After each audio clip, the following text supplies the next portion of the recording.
What's up, Jarvis? How you doing? Doing well. I appreciate y'all joining, man. This is gonna be a great little segment for our dads and us to realize how important they are. So I appreciate y'all joining. Absolutely happy to be here. Yeah, we're going to wait a few more minutes to admit a couple of more, and I just want to say thank you guys for joining us. And you know, we selected quite a few entrants to come on live with us today. So you guys, we feel that you all are very special, and we really appreciate your support. So thanks again for joining us today. Thank you for the opportunity to.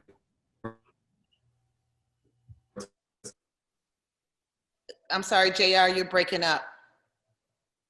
But I was Whit. Oh, sorry, Whit. I thought you knew my voice by now. I'm sorry. I just said thank you for the opportunity to participate. Absolutely. Let me just say how cool this must be for these kids right now. Like, isn't it like, I mean, you guys are, has to be crazy for you. If I was 14, 15, 16 on a Zoom with my favorite basketball player, that would have been just super crazy. So thank you guys for joining today. Thank you for having us. Thank you. So, Ms. Michael Beasley, do you, should I go ahead and introduce JR? Yes, who's Will? Who is Will? Let me unmute him.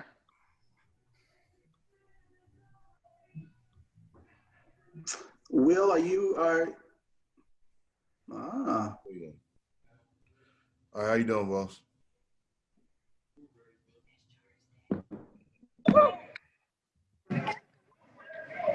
All right, baby, you can introduce everybody. Okay, again, thank you all for joining us on MB5 Foundation, Pro Academy Foundation today. We're so happy that you all can join us. I'd like to go ahead and introduce our moderator today. His name is JR Harris. JR will be hosting today's event. And let me go ahead and introduce, without further ado, Mr. JR Harris. woo, woo, woo, woo, woo. Happy Saturday. Good afternoon to everyone. And it's an absolute pleasure to be here. I'd like to thank the Beasleys, and on behalf of the MB5 Foundation, we thank you all so much for being here today. You know, I'm not Kevin Hart. I'm sorry if you were expecting Kevin Hart or Dave Chappelle or someone. I'm sorry, I'm not, but I am a dad and I'm a husband, and I know the Beasleys, and we're really passionate about family. This event is just for you. So I want to welcome each and every one of you to the MB5 Foundation's Thanks to My Dad event. This event was created for all of the special young people just like you who wanted to shine a light and recognize your dads or the male father figure in your life who's made an impact on you. So thank you so much. Thank you. Round of applause for all of you guys who submitted the video. Now, just a recap here. Contestants were asked to submit a brief video telling us who you selected and why for a chance to win $500. Now, one more thing. Every entrant in the contest will receive a Malik Beasley swag bag from the MB5 Foundation. Woo! Everybody gets a swag bag, all right? So, in addition to our special guest, whom I'll introduce shortly, we do have a very, very, very special guest attending today. Malik's mom, the beautiful, awesome, and talented Miss Dina Beasley, who is an actress, and she serves as the vice president of the MB5 Foundation. Give it up for Miss Dina Beasley, y'all. Okay, Mama, I see you. Thank you very much. I appreciate that, JR. Absolutely. Now, before we get into the business of why we're here today, we're going to play a game. It's just an icebreaker, okay? We don't know one another. This is our first time being on camera together. So we're going to play a game called Who Knows Malik Best? Now, you've got to be fast because the winner is going to receive an autographed NBA professional basketball. An autographed NBA professional basketball. Did you hear me? Okay, I hear the words. Okay, so there's going to be four questions.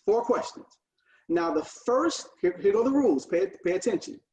The first to type the correct answer in the Zoom chat feature is going to get the point. So it's going to be 4 questions. So the first to type the correct answer in the Zoom chat feature here is going to get the point. Whoever answers the most out of 4 questions is the winner. And what are we winning here? Autographed NBA professional basketball. All right, so that's awesome. So all right, let's get ready. Go ahead, Ms. Dean, I can't hear you. Go ahead. Everyone knows how to chat in the. I was just about to say that. Make sure if you need to get a second device or if you need to get your fingers loose, get ready. I'm going to give everyone about 15 seconds before we ask the first question. All right.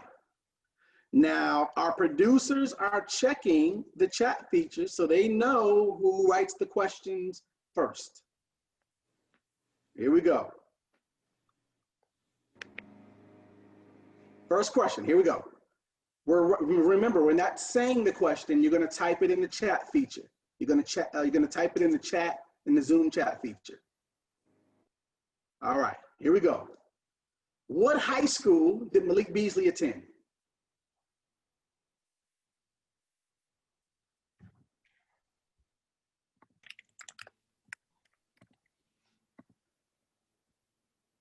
Two seconds. 2 seconds.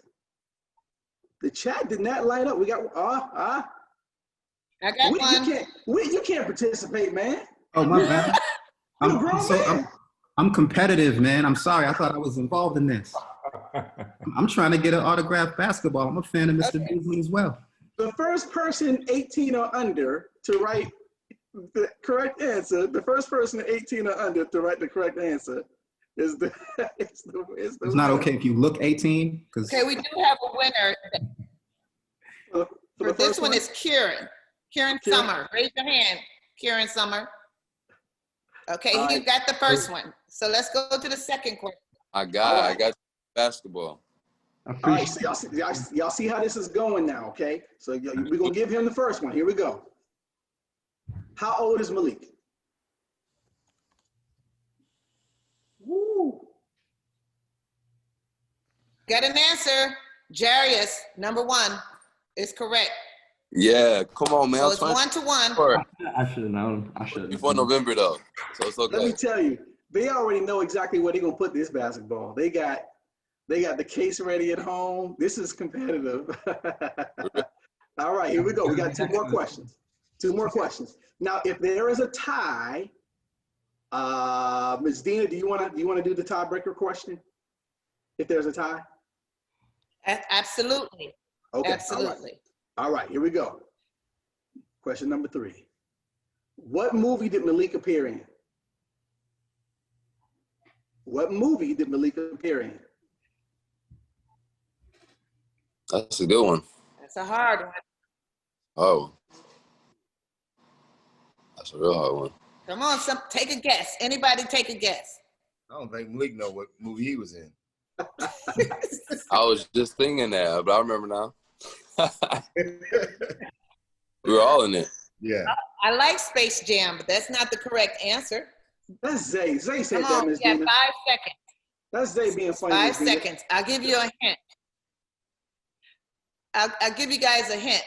This guy, one of the producer of the movie, dresses in drag, and everybody knows him as Medea. Which film from Medea did Malik appear in? So y'all can't find it on Google, huh? Yeah. No, okay. So time, no one got that one. It's Wow. Diary of a Mad Black Woman. Wow, nobody got that. Okay. We got to get Malik DB going. Definitely. Gotta get better. It's going to be up there. Don't worry. Okay. All right, here we go. Listen closely because there's 2 parts to this question. What is Malik's number now, and what number did he wear with the Denver Nuggets? Jeez. Ooh, that boy quick. Woo! Close. Oh. Yes. Declan. Declan has it. Declan, raise your hand. Declan, boo. Declan. Oh, Hey, no, it's so here's you feel better with. Mom, Absolutely, Mr. Beasley. Absolutely. Kieran one. Kieran one. Kieran won? Yeah. Oh, he's right. He sure is. Karen. So Karen won too. So is that the last question, JR? Yeah, I mean, we could. So no one knew number 3. No one knew number 3. So do you want to do another bonus one, Dina? What do you guys think? Should we? Kieran's like, no. Kieran got 1 or 2 Sounds already. like we would. I mean, I don't know. I think we need to give it to Karen. Yes, sir. Yeah. I'm He got 2. congratulations. Thank you. Thank you. Thank you. Y'all give it a- Congratulations. Congratulations, Karen. May I Yeah. ask, since I answered that first question correctly, does Karen share the basketball with me part-time or? You can get it on the weekends. We're good. There we go. on the weekends. He's not gonna play with the basketball, are you? No. He's going to All put right. it in his case. Yeah. So you Well, can that's ball and put it on your show. yeah, that's awesome. Karen, where are you going to put the basketball? Right next to my signed jersey, for sure. I'm going to try and get them both framed and hang them on my wall, for sure. Hey, man, that's awesome. Is it signed jersey from Malik? Yes, I won it in the Twitch contest. Oh, go ahead. You're a You're very a good game player, huh? You're a raisin. Yeah, and supporter. Absolutely. Thank you. Thank you. All right. Well, that's awesome. I feel like we all know one another. Take a deep breath. All right. So we're going to get into this. But let me say this for all of you kids out there. Later in the event, we're going to have a question and answer period. Okay. So fire away your questions in the Zoom chat feature at any time. Anytime between now and the question and answer period, you can type away your questions that you have. It can be for Malik or for any one of our panelists. You can type it away in the Zoom chat feature, and we're gonna give Malik and or our panelists an opportunity to answer a few of your questions. So who knows, maybe you'll be lucky enough to have your question chosen. So again, anytime between now and the Q&A period, you can go ahead and type in the chat feature your question, and our producers are monitoring the questions, and we will select a few questions to be answered later on, okay? All right, cool, exciting? All right, now for our special guest panelists, okay? So first of all, we have Mr. John Beasley. This is Malik Beasley's grandfather, y'all. Round of applause. Hoo-ha, yeah. Yes, sir. All right. The man, legend.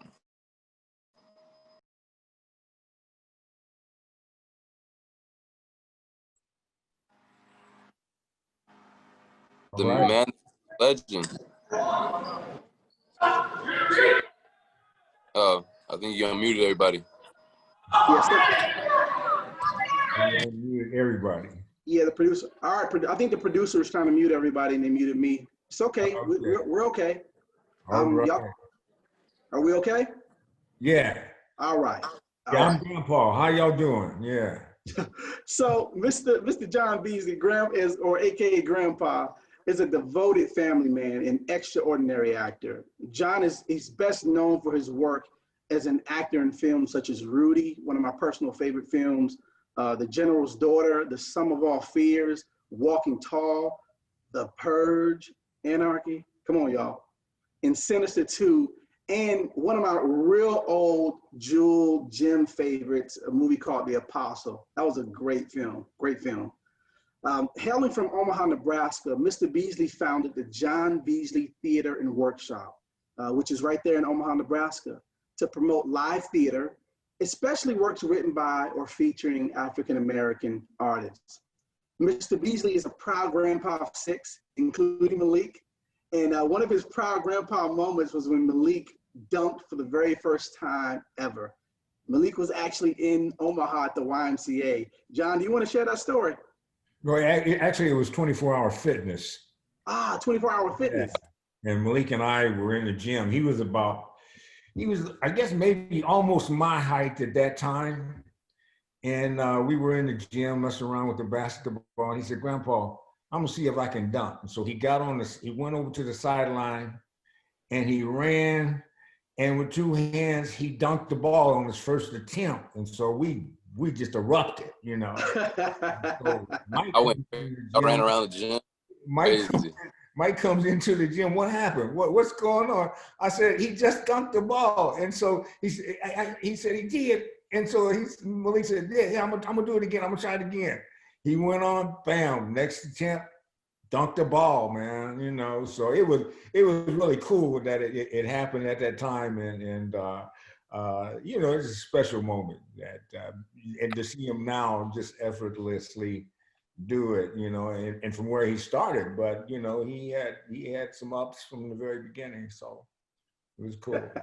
He had some ups. Anyway, so how old were you again, Malik? I was about 13 or 14, I believe. Yeah. Wow. Okay, that's awesome. That's a great moment to share. Fantastic. So next, and we got a theme going here, okay? Like this is a blessing in and of itself, y'all. Like I don't want to gloss over this. We got grandfather. Now we're going to Pops. We're going to Mr. Michael Beasley, Malik's father. He's here, okay? Now, Michael is an amazing, dedicated, loving, and talented husband, father, and actor. He's an ex-professional basketball player. Michael played professional basketball for 12 years, overseas in some of the world's most beautiful and interesting places. Michael decided 10 years ago to reinvent himself and began acting.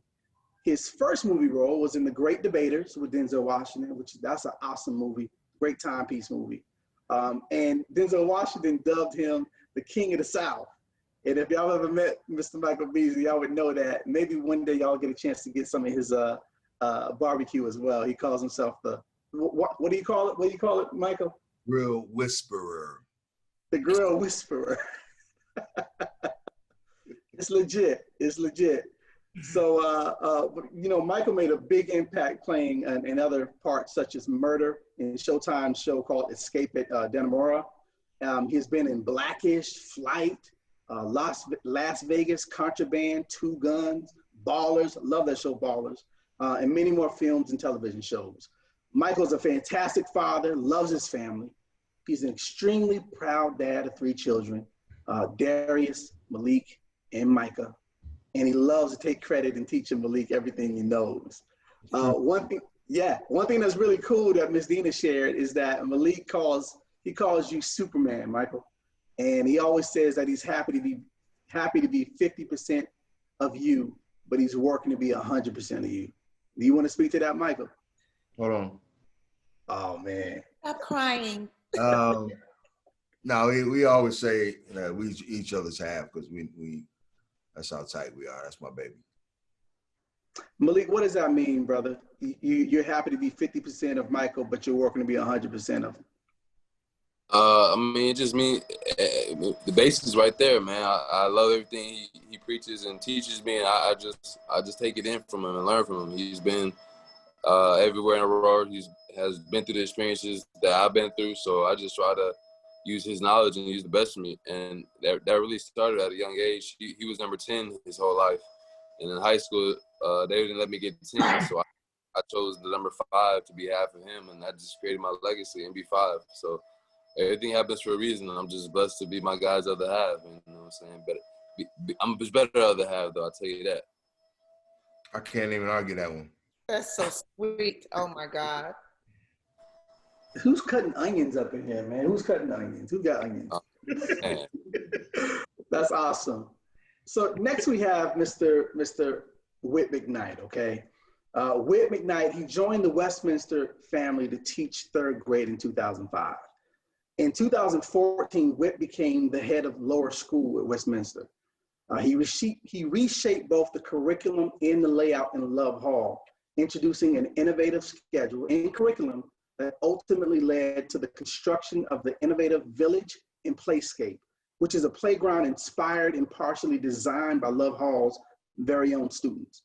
Whit began his career with Teach for America and then taught elementary school in Newark, New Jersey, as well as in Washington, D.C., before coming to Westminster here in Atlanta, Georgia.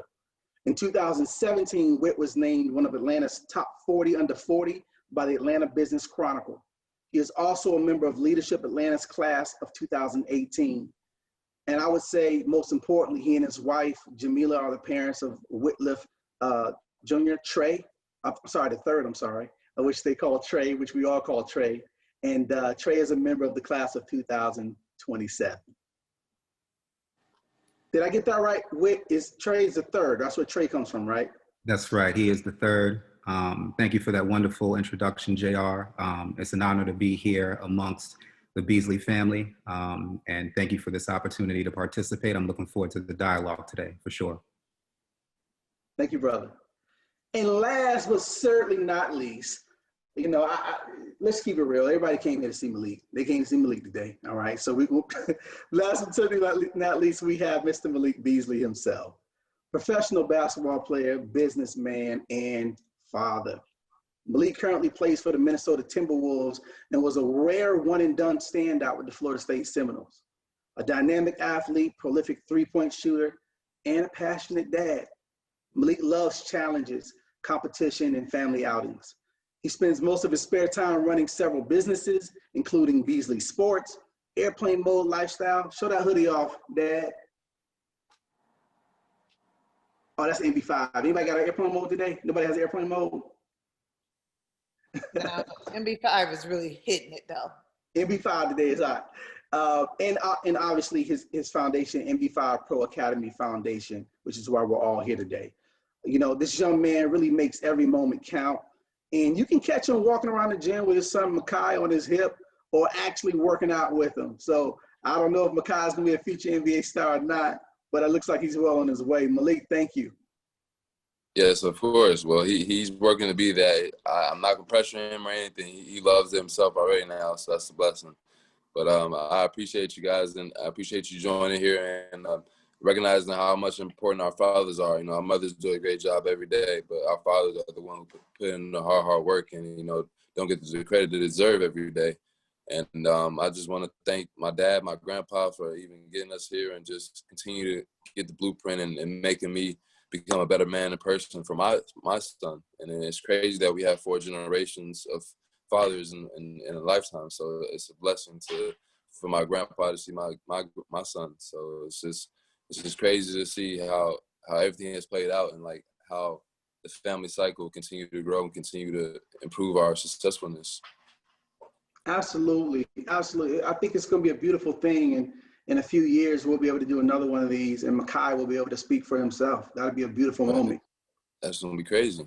Yeah, yeah. So, you know, let's get into it. I'm going to throw a question out to you, Mr. Beasley. Okay. You know, Mr. Beasley, as the elder statesman and the patriarch of the Beasley family, just, you know, talk to us a little bit about your experience raising children in Omaha, Nebraska, and you know, how you think it might differ from, you know, parenting today. We've got a lot of technology, a lot of distractions. Could you talk to us a little bit about that, sir? Parenting today, I wouldn't say that it was any different than it was, you know, some time ago. I think fathers, you know, we've gone through an evolution where during my early days, fathers weren't, you know, much on the hugging and that sort of thing. It just wasn't that common back in when I was coming up, say in the 50s and 60s. But it's progressed to where I see one of my sons with his young kids on the floor, changing their diapers and brushing their teeth and that sort of thing.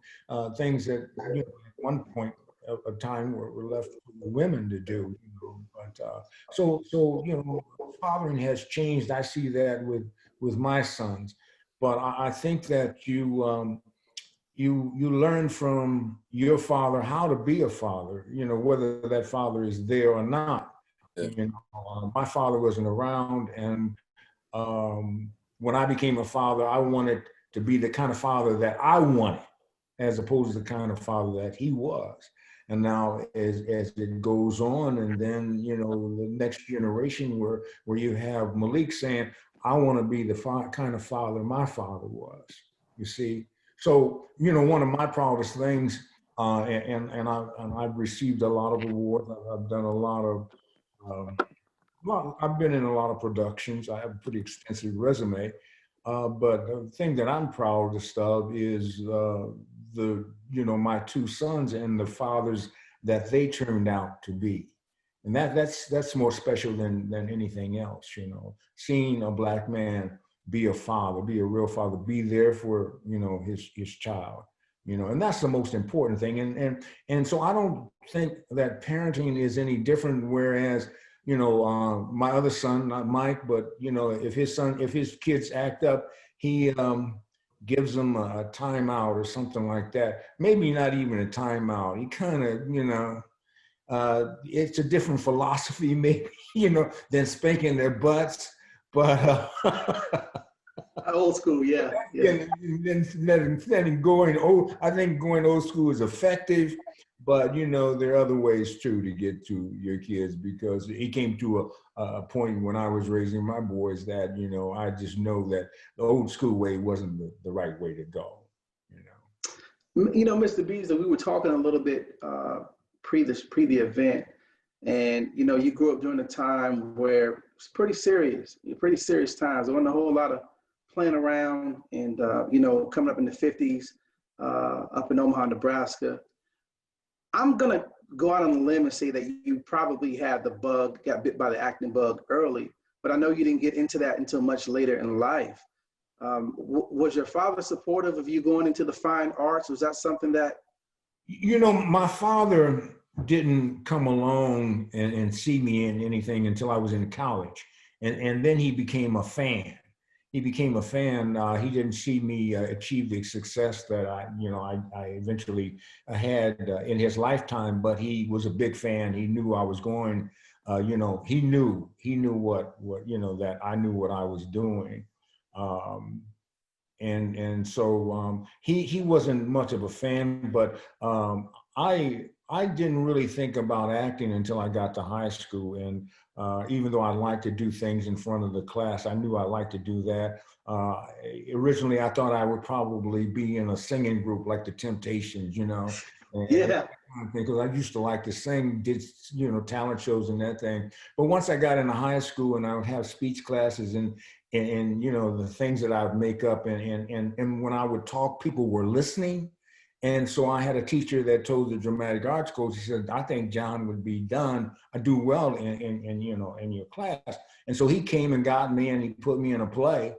And then every play he did after that, he would always find me and have a part for me. And then he got me off into oral interpretation of prose literature and contest work and things like that. And I was I was always successful. I won superior awards, excellent awards. And so, I just it still hadn't hit me that acting was what I wanted to do. And then when I got to college, a friend of mine was in a theater project. It was a reader's theater. It was a play called In White America. And somebody had dropped out. And he asked me if I would, be interested in doing it. I said, yeah. So I did it. And, it really, I like this, And, but then I got out of it for about 5 years. But, a thing about acting is I don't think that you choose acting. I think acting chooses you. And so it just kept calling to me, until eventually, I had to answer, and in Philadelphia, I just went and auditioned to see if I still had it, and I did. And then it just kept going. But raising a family, this is not conducive to a good family like being an actor, because you're gone for a long period of time. And at that particular time in my life, Michael and his brother were young, and I knew the strain that it was putting on the marriage, and something hit me at one point that the family was more important than what I had to do, what I wanted to do. So I said, I'll just wait, I'll wait, and when the right time comes, I'll make my break. And it did. It eventually came, because I don't think it's ever too late, it's never too late, for you to do what it is that you feel you want to do. And so, I took the choice. I made the choice of staying there because I wanted to raise my own kids. I didn't want somebody else coming along and raising my kids, because I knew that life was tough, and I wanted to give them the best, the best knowledge that I can to navigate their way through this bullshit, So, Yeah. I hear you. Thank you for sharing that. I'm going to circle around with you on another question, but I want to hop over here. I want to hop over to Mr. McKnight. And, I've got a question for you. Sure. Talk to us, in your capacity at Westminster, you're a leader. You're a leader of young boys and girls. And, they're not your children, but, you are a strong male figure in their lives. And there are hundreds of children under your purview. But my question to you is, tell us about the blueprints of fatherhood that you borrowed from and how they shaped you as a father and as an educator and administrator. That's a great question. I love that you chose the word blueprint because blueprint refers to sort of a design and an architecture, if you will. So as I think about the architecture of parenting, I start to think about how, you could potentially have 10 amazing dads who are all doing great things, but are all doing it differently, right? And it makes me think about the fact that parenting evolves over time. So even if you think about the blueprint of your house, right, and how you eventually move into that house and it's everything you love, and then the family changes and grows, you change that blueprint in order to fit the needs of the family. And I think that the blueprint of parenting has to be the same way, right? It has to fit the needs of your child as they grow, change, and evolve over time. And so the number one blueprint that I borrow from is my dad, who is, thankfully still with me, still with us. In fact, on my way home, he called us and, in the car, there were all three Whitcliffs in the car, and it was a beautiful thing. So we had our own kind of Beasley trilogy moment, in the car, which was wonderful. And, the three things that I learned from him, just kind of thinking about his blueprint to fatherhood: authenticity, number one, being true to yourself and bringing your entire self to that relationship and to every relationship that you have the blessing of being able to engage in. I think the second piece is empathy. You have to have that listening ear for your child to understand what their needs are and to think about what are the things that you need to add to your repertoire as a parent in order to best serve them. One of the best quotes I've ever heard is that, throughout parenting, your child is going to vary, but as a parent, you have to be the constant, right? In order to be that constant, that support, that energy that they need, you have to be growing right alongside them to figure out what their needs are.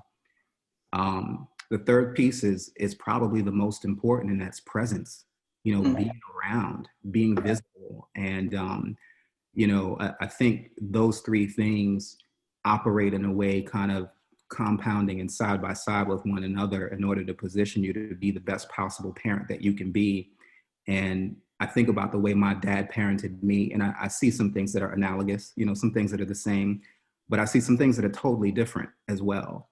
And I think that, just sort of those three pieces of authenticity, empathy, and presence allow you to really kind of have the distance that you need so that you can parent your child effectively without standing in the way of their growth. Sometimes that's hard as a father, especially of a son, because you want your son to be, like Malik said, 50% or 100% of you want them to be that. But the truth is that you really want them to be 200%, right? You want them to be twice as good as you are. And so sometimes as dads, we have this ideal of what we want our sons to be. And it's the thing that's bigger than us. And it can sometimes impact the relationship, right? Because you already have this visual of the path that you want your son or your daughter to have. And I think that's good because aspirations are great. But I would also say as parents, as a father, leave a little bit of room on pixie dust as well. That's where the magic is, right? And I would imagine that both Mr. Beasley's would say that, they definitely influenced and inspired their children, but they left some room for them to kind of grow into themselves and who they're truly going to become. But yeah, just coming full circle back around to that question, I think any blueprint you choose has to be strong in its foundation, but it also has to have enough room for change and evolution over time, because your family needs will change, your child's needs will change, and you have to be able to adapt to that in order to best give them what they need, not what you think they need. And that was thorough and beautiful. So the 3 bullets were authenticity, empathy. What was the third bullet? Presence. Presence. Authenticity, empathy, and presence. Beautiful. Absolutely, JR. And just kind of bringing it back, you know, I apply that to my work as a principal as well. You know, people often ask me how many children I have.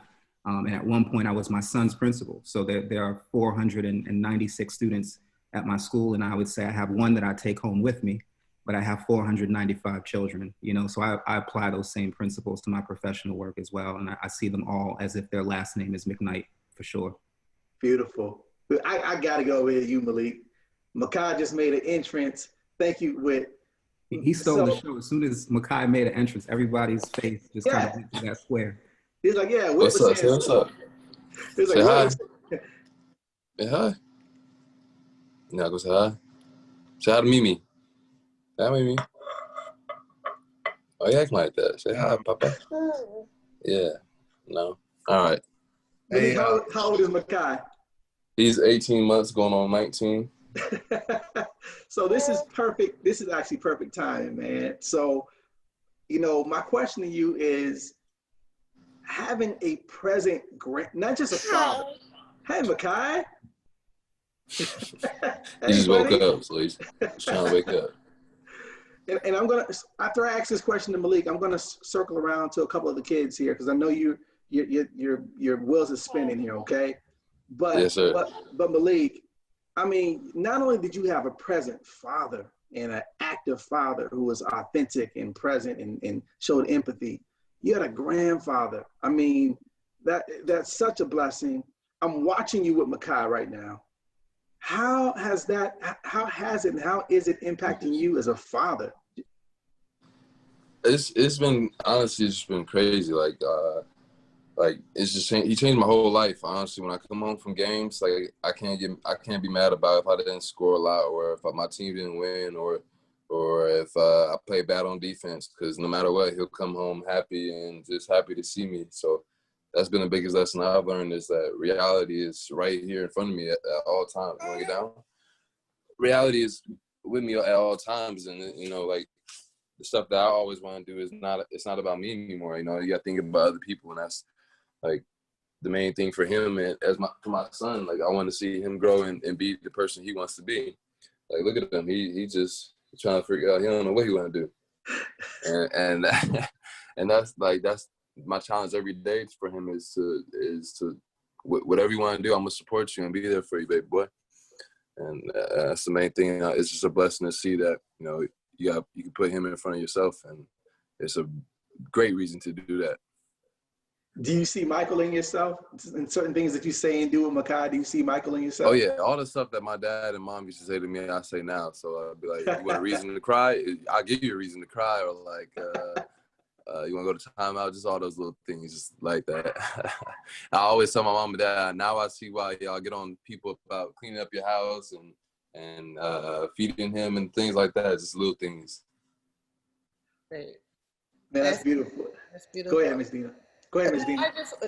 I just wanted to speak to our entrance right now.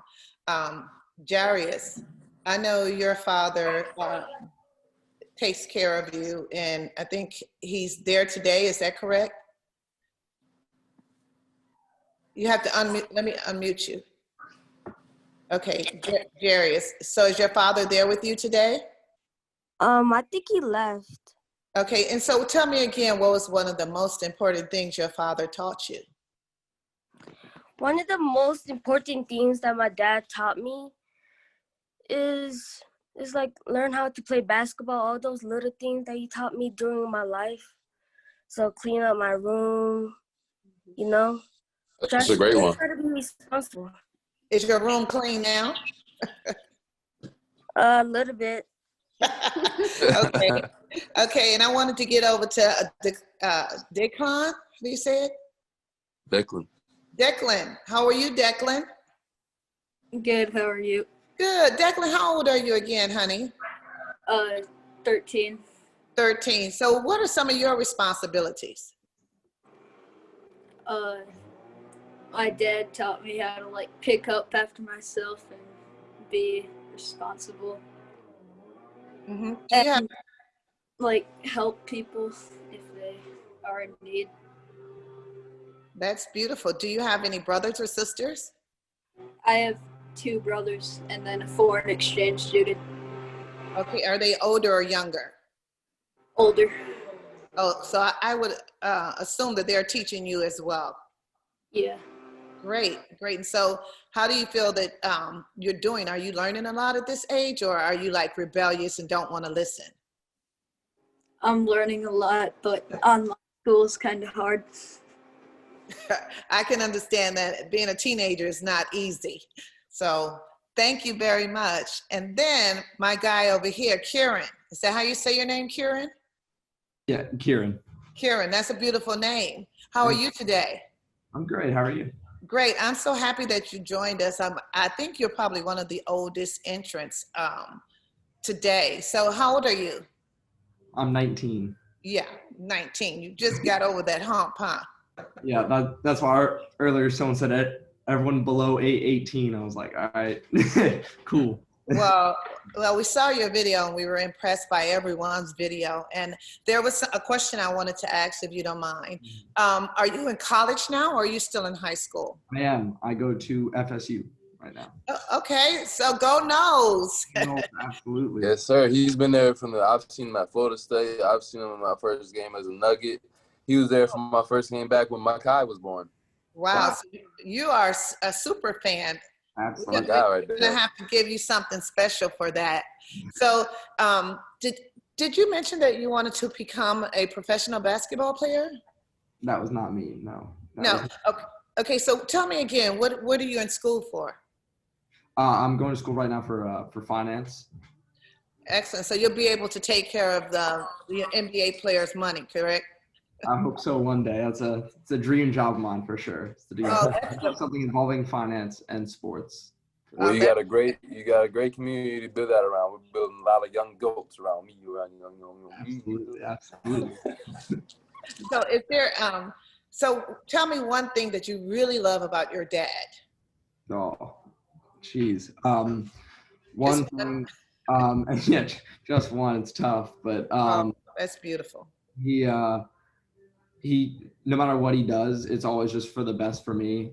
And for example, anytime we go to a basketball game or anything like that, as much as he may enjoy to go to the game, watch basketball, whatever, I always know, like he's always looking at me, looking to see how happy I am. And I just know it warms his heart to see me happy. I think that's one thing that I can build myself off of, is as long as those like around you are happy, it helps your own morale a lot. So Well, that is so dope. I really appreciate that. That was a fantastic answer. And thank you for sharing. So thank you all. I'm going to pass it back to JR. JR, I just wanted to feel our entrance and see how they're doing. So you can go right ahead with your program. That was awesome. I love the lingo. Dope. I like that. I love the lingo. I learned it from Malik. He said, Mom, you're dope. So, I got a question for Mr. Michael Beasley here, okay? And I'm going to come around to you, John, because these kids would not let me. They would not. Oh my gosh, it wouldn't go over well if they let this go without me asking you about anarchy. So I'm gonna come around to you, Mr. Beasley. But Michael, and on a more, I wouldn't say serious note, but just on a more linear note here. When it became apparent that Malik, was exceptional, athletically. And, the phone's ringing a lot more, and you're moving them around the city and around the Southeast in the US, colleges calling. Could you talk to us a little bit about what it was like balancing being the protective parent versus letting Malik be a man and stand on his own? This is always for me, for my dad too, because like this has been like my father. I want to make sure Makai is going to be good, and I'm not forcing him to be basketball. And that's like I always ask my dad this type of question because I want to know like how he dealt with my sister who's not in a professional basketball player. Just like little things of being able to control, being a good parent and let him do what he wants. Yeah. So it's an interesting dynamic when you're trying to raise a NBA player or pro athlete, because so much time goes into, that child, because there's so many landmines involved in getting him there. Like you got people that say they're on your side and they're not really on your side, and this, that, and the other, and people you're supposed to trust who you can't trust, and so it was pretty difficult just trying to navigate the waters, if you will. But luckily I had, my beautiful wife, Dina, she held down the home front while we were able to get through those rough waters by, one thing I used to do is every time we ran into a difficult decision, I would ask 2 or 3 people what they thought about this problem. And then, one of them being my father or my best friend or whatever, I'd ask different people about the answer to this problem and what they thought. And so if I got 2 people that agreed with me, then I was like, okay, I'm doing the right thing. We get 3 people that don't agree with me, obviously I'm doing the wrong thing. Mm-hmm. If we get 2 people to agree with me or 1 person to agree with me, that means I got thinking back over and just, keep looking into the situation. So that's how we were able to get through a lot of things. That's how we were able to pick FSU, because a lot of people were telling me FSU wasn't the right school for Malik, but for us it was a perfect storm because of the pros and cons we weighed out for it. So I knew Malik was going to be a star. He could play against North Carolina, Syracuse, the Dukes. I know he's going to shine on those games. I was worried about Boston College in those games where, it wasn't a bunch of, lights, because he always showed up in the big games. So that's one of the reasons why we were able to go there. So, to answer your question, it's just, it was rough balancing it. And that's why we're really trying to focus on my daughter now and get her playing and get her going, because like I said, we put a lot into my son, and like Whit said, we also had to have room for a little growth for him. You know what I mean? I didn't want, it was his choice in what he did, because he could play any sport and he would have been a pro at any sport. He's literally a freak at nature athlete. Like he was an all-star in baseball, football, basketball. If he would play soccer, he'd been an all-star in that. Well, he wasn't any different than you, Mick. You could have been, he was a standout football player. Yeah. And his high school coach tried to, get him to play. I played football on 3 different levels. But I didn't want my kids to play football. But I wasn't going to say you can't play. And so when he came to me when he was a freshman, going into his freshman year, and said, "Dad, I want to focus on basketball," and he was playing tennis, I said, I was like, good. But he was a terrific football player and a state champion in tennis. So wow. Yeah. So, but then he decided that he wanted to focus on basketball, and so then the only thing as a father, what you do is you give them as much support as how. I gave him what I knew, and then he took it a little further than I. He found out things that I didn't know, and he took it a lot further to get his son where he needed to go. So, yeah, it's yeah. It makes me think about, we're going to, I want to ask you a quick question while you're here. We're going to go to the Q&A after this. We have about 2 or 3 questions, but it really makes me think about the book by Malcolm Gladwell called Outliers. And, and it talks about, why we are who we are, in the unique scenarios and situations that lead to us being who we are. And I'm looking at it, and it's very interesting. On my screen, you all are vertical to one another. And I'm seeing you, Mr. Beasley, and Michael, you are who you are because of your father, Mr. John Beasley. Michael, you are who you are because of your dad. And Malik, you're very much who you are because of your dad, Michael. I mean, John, it must be crazy seeing Malik and basically seeing Michael all over again. But that's a beautiful, go ahead, John. Yeah. But also, when I look at my son, I see his mother too. So yeah, Yeah, absolutely. It takes two parents, and mothers are always. Dads are important.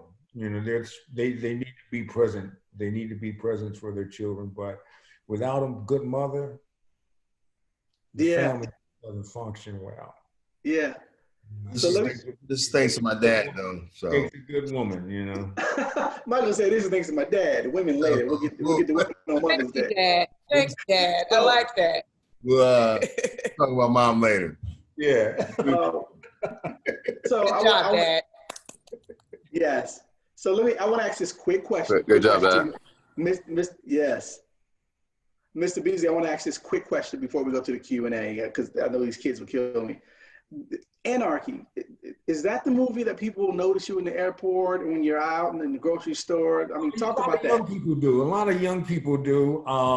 That in The Mandalorian, but Purge Anarchy. I mean, of all the films that I've done, and I see high school, I'll see these high school kids looking at me. I'm at the Starbucks and they're talking and whispering, and then want to come over. Were you in Purge Anarchy? Yeah, I was in Purge Anarchy. People, and also Walking Tall, because it's on every night. It's on TV every night. But yes. But I have other work that I'm more proud of, and one of your favorite, The Apostle. The Apostle changed my life. Yeah, it just opened the doors for me. Prior to that, I was known as a Chicago actor, and I knew I had outgrown Chicago. And then when this job came through Chicago, I got a call from an agent that I rarely use, and he said, "John," he said, "they've been through here twice looking for this guy." He said, "I think he can do this." And I said, send me the script. Let me take a look at it. I started reading it, and I was a fan of Bobby Duvall's anyhow. I'd seen him do something, just a small film, and I thought, damn, this guy is good. And I read the script. I said, hell, they're looking for me. And I tell my agent that, and he laughs. I said, no. I said, they're looking for me. I said, nobody can do this but me. I knew what kind of acting he was looking for.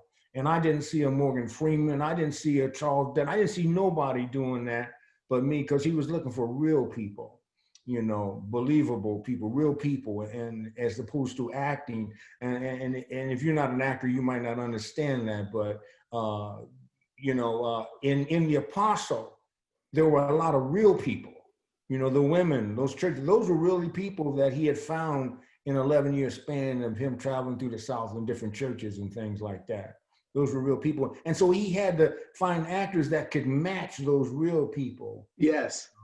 And so that was the thing. And so we had some really great actors in that very low budget film, man. It was only $5 million budget film. So everybody was working favored nations or getting the same thing. Me, Farrah Fawcett, Billy Bob Thornton, we all got paid the same for that, Wow. And it was a love of, there's a screenplay, there's working with Bobby Duvall and working with those great actors. That's all an actor really wants, in our business, you don't do it for the money, but if you do it well enough, just like anything else, if you do it well enough, the money will come. Mr. Beasley, we got to talk offline about this Apostle thing. We'll talk offline, and I don't mind having a 2-hour conversation with you about it. Whit wanted to chime in quickly. I know we want to wrap this up in about 10, 15 minutes. Whit had something that he wanted to interject here. Absolutely, and I'll be really brief. There was just something that Mr. Beasley said that really resonated with me. And he talked about reading that script and knowing it was for him. And I don't want the children on the screen and those listening from afar to miss that message, that when something is for you, it is for you. 100 good men can't keep it from you. That's right. You got to believe in yourself and really manifest what is meant for you in your path. And it reminded me of two things in my life. I remember when I first met my wife 20 plus years ago. On our first date, I told her that I was going to marry her, and that happened. And I remember walking into Westminster 15 years ago, just as a third grade teacher. And when I left that interview, I said that I was going to be principal of that school. And that's what happened, you know? And so, you know, whatever dream you have, regardless of how far it seems at the moment, know that it all starts with you believing that you already have it and that it's for you. So never lose sight of that. And I just want to say thank you to Mr. Beasley for putting that out in the atmosphere, because I think that that's something that our students, that our children, that our young men need to hear. So just wanted to impress upon that. Facts. Thank you. That's so good. I'd also like to tag onto that. I'd also like to tag onto that just remember, whatever it is that you want to do, it's never too late. Mm. It's never too late. Just when it looks the darkest and you think there's no way, you know, no way out, just remember it's never too late. Absolutely. Absolutely. Absolutely. So let's pivot here. Kids, Jarius, Declan, we got Karen, we got a few other, let's pivot here. We're going to allow Mr. Malik to answer a few questions that y'all have. We got 2 or 3, and this is probably an easy one, and I think I might know it. Let's see, who asked this question? Let's see, here we go. Declan wants to know, Malik, what's your favorite video game? My favorite video game is probably Call of Duty, and then 2K. But I play Call of Duty all the time. I play every night on PS4. So if you want to play, we gotta get on there, man. So you can tell us. I won't tell anybody, man. Did you get a special pack with the PS5 in it yet? No, I didn't get the PS5 yet, man. I told them to hold off on that. I'm gonna wait a little bit. I'm gonna stick my PS4 for a little bit longer. All right, we got another question. This is nice. Karen wants to know. Let Karen ask. Go ahead, Karen. Oh, okay, I got you. Go ahead, Karen. Go ahead.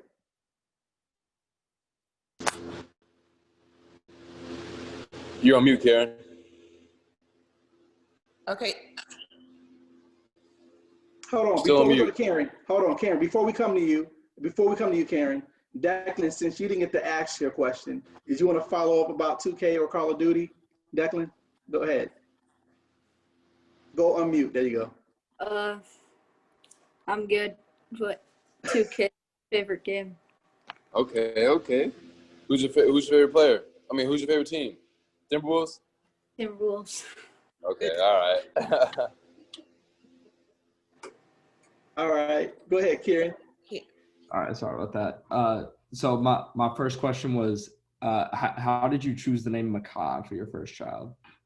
We wanted a M name for our family, so Montana, McKnight, Malik, and then we wanted to be powerful. So like the name actually means the king of the sea, or like the sea. So like we want him to be like more peaceful and like just it was a meaningful thing, you know. And we all came over together as a family. Okay, for sure. I like that.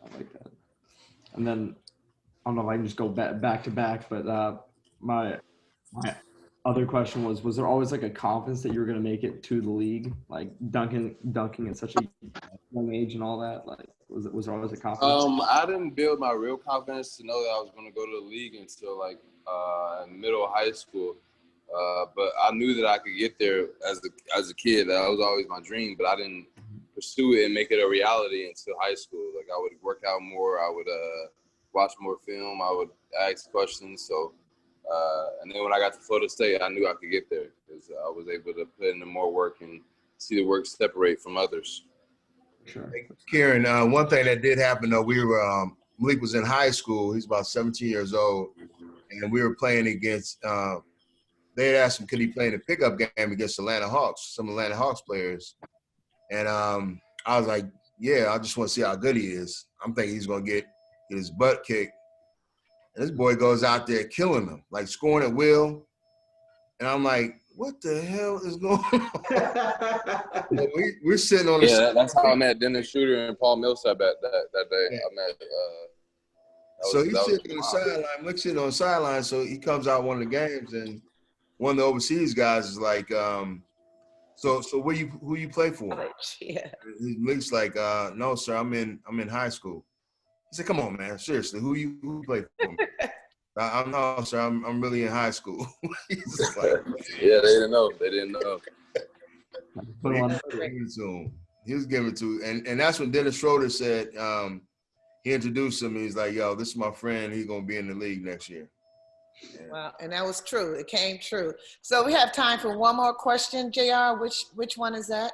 Let's go to Jarius. Jarius had a question. Yeah, I got it. Yeah, go ahead, Jarius. Instead of the job that you're playing for the team you're in, when you're playing NBA, what else would you play? I mean, oh, sorry. I would probably be an actor like my parents and my grandpa, or I probably either way I would be a CEO or something. I would be the head guy of my own business, because I don't like working for people. I like being able to create my own journey, my own path. So whether that's sports or my airplane mode businesses now or MB5 businesses now, it would just be something along the lines of being my own boss. So. Wow, that's great. Okay, so that's it for the Q&A, and now we're going to go to our close. And Yes. JR, go ahead, take it away. No, it's the Beasley family. This is what we've all been I waiting got it. for. I'll take it away. Okay, so Malik since you all are here, and we're so happy that you joined us today for the Thanks to My Dad event. Malik is ready to pull the winner of the $500, and he's going to announce it here. Nobody knows but Malik. Go ahead, Malik. Do your thing. Are y'all ready? First off, before I do this, I just want to say thank you again for coming out and doing this, and appreciating your dads, man. It's more than basketball. It's more than all the little things, man. Your dad is important, and I appreciate you guys. But the winner of the day is... Pull the name out of the hat. Jarius Dix. Look at his face. Oh my God. Unmute him. Jarius. Oh my God. Jarius, where are you? He fell out. He passed out. Somebody, can we unmute Jarius? Jarius? Somebody else. He passed out. Can we unmute Jarius? I'm trying to. He got to unmute himself. He passed out. Jarius. Oh, yeah, congratulations, man. Oh man. Thank you very much. Oh. Of course, my guy, you deserve it, dog. You guys have been working really hard to say how much your dad is. Congratulations, my guy. Oh my Thank you God. very much. Of course, man. I can't wait to meet you guys.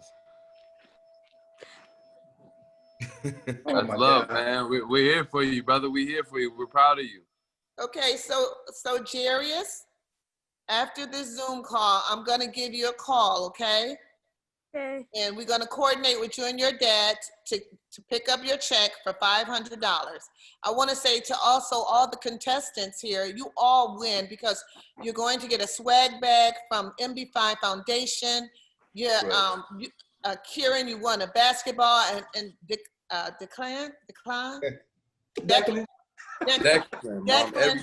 Declan, Malik is gonna make sure you get an autographed T-shirt. You know, so we are all winners here, and we're also appreciative of everyone joining us. And my God, this has been such a fantastic day, and yes. I hope you guys go and give your dad a big hug. For sure. Thank you guys again for joining it. Hold on, Dad, real quick. Thank you guys for joining and being here for me. My team, I appreciate you guys doing a great job. I appreciate y'all. Thank you. Have a great day today, man. You too. Thank you. So much, guys. Thank you so much. All right, Malik, thank you. All right, y'all. Michael, did you want to say something? No, I just wanted to thank everybody for coming on. Y'all did an excellent job. Excellent job, JR. Thank you, Michael. Thank you. And I appreciate y'all. Appreciate all the contestants. Y'all did an awesome job, and we'll be getting back to y'all real soon with your swag bags and your balls, whatever you got. And congratulations, Jarius. Before you all go, could you please go into chat and put your personal phone numbers in so I can make sure I contact you personally. So everyone, just put your phone numbers in the chat, and Mrs. Beasley will give you a call today. Okay? Can y'all hear me? Yeah, they're typing them in, Ms. Nina. Oh, okay, good. No, I don't know. Okay. Does that include me, Ms. Beasley? Do I get to hear from you too? Yes, you got the #1 prize. Wonderful. Thank you. Thank you to Thank your you, kids. Dad. All right, Yes. thank you guys. Thank y'all so much. Be blessed. All right, Yeah, take I'm care. gonna stay on until they're finished. All right. We'll put his in.